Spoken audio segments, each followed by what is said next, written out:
I'm officially in a book mourning period. I honestly don't know what to do with myself. I don't know what to read. My mind is still in here, and I'm supposed to be out, and I'm just not.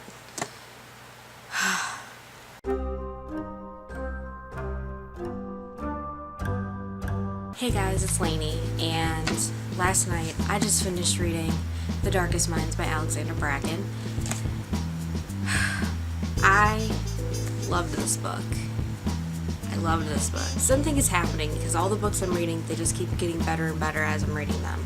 I guess the only appropriate thing to do is just start with a quick synopsis. So there's this virus going around, it's little kids, they either die, and then the government finds out that the ones that lived have these special abilities. So it is a supernatural, survival, romance, dystopian novel. All these kids that lived go to a concentration camp. I mean, they don't call them concentration camps, but that's what I was thinking. We follow this girl named Ruby. She's been in concentration camp Thurman for 6 years, and she initially is classified as a green, which greens are pretty much super students. They're just extremely intelligent, but we find out that Ruby is technically an orange, which is a mind power where she can go in and see people's memories and stuff like that.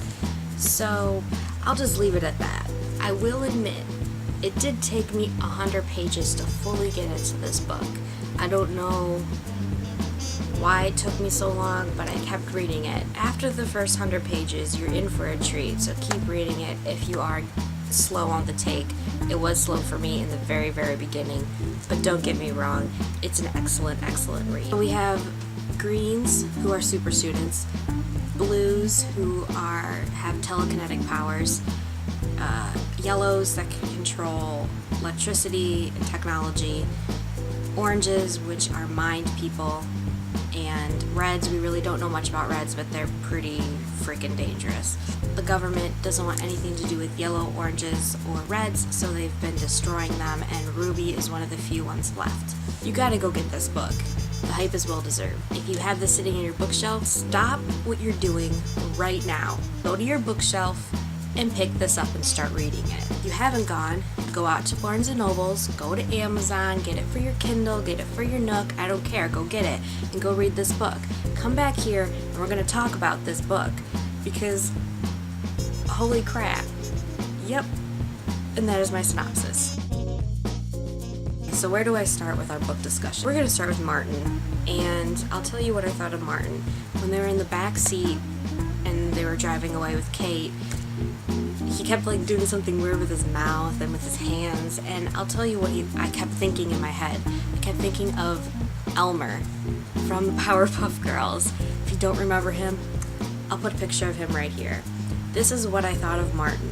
Just some weird kid, creepy, it's just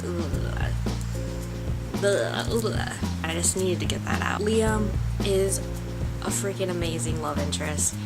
He is very endearing, which we all know is my #1 trait I need in a man of character books.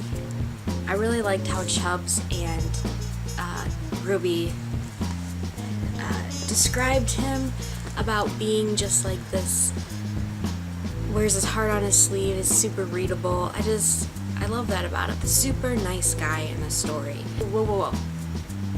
So Clancy, I'll admit, I kind of liked him in the beginning, but you'll also learn I do love the villain. I just love villains, especially villain love interests.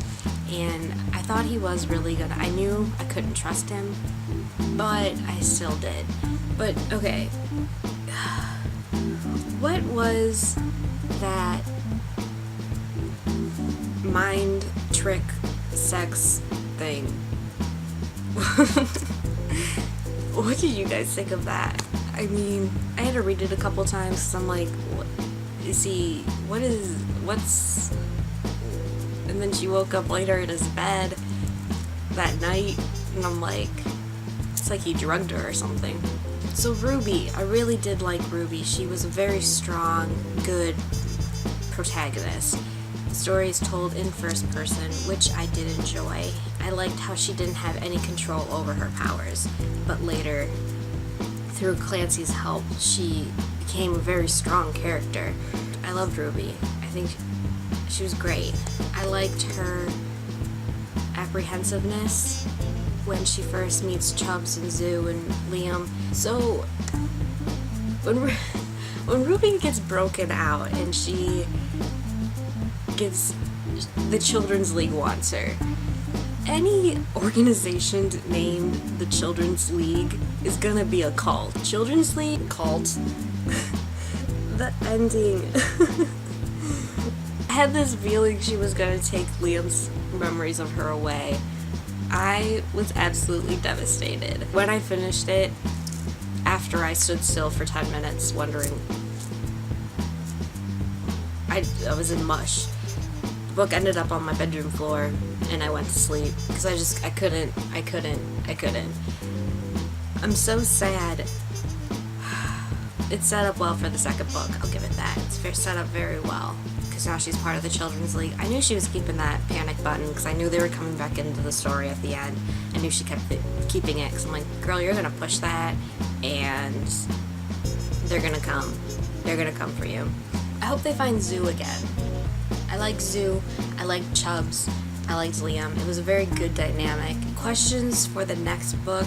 I hope Chip, I keep saying Chips like Sons of Anarchy. I hope Chubbs is still alive. Liam's obviously gonna get his memories back eventually, hopefully. He's still probably gonna be our love interest.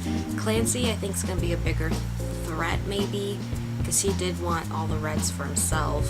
What is Ruby gonna do for the cult, aka the Children's League? Yeah, that's kind of all I was thinking about during this book.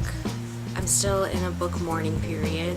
I don't know what to read next. I think I'm gonna finally finish Outpost by Anna Guire because I'm already halfway through it, so I can get myself back into that world versus starting a new book right away. Because again, my mind's still in the darkest minds.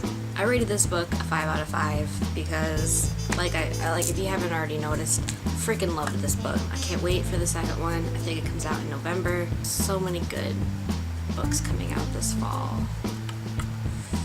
It'll be a busy fall, let me tell ya.